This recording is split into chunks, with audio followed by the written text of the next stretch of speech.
Hello friends, welcome to Masala Flavors. Let's learn how to prepare a detox chutney.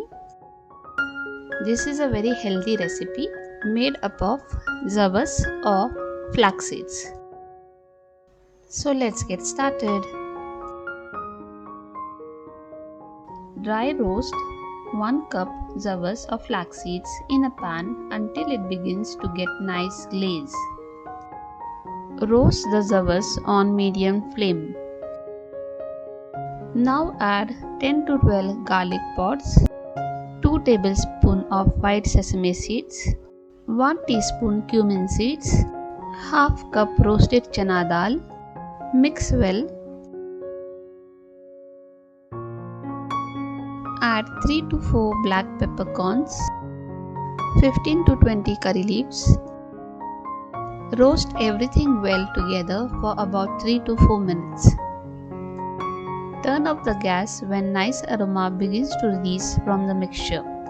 Transfer the mixture into a mixer jar and add 2 teaspoons red chili powder. Add salt to taste. Grind the mixture into a coarse chutney.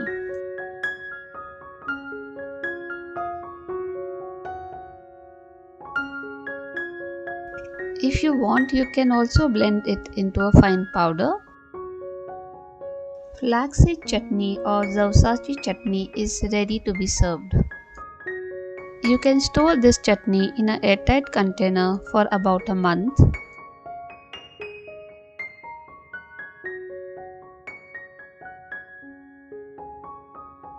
Javsachichutney is healthy and easy to make recipe. Try this recipe and enjoy. Don't forget to like, share and subscribe to Masala Flavors. Stay tuned for the next recipe. Bye.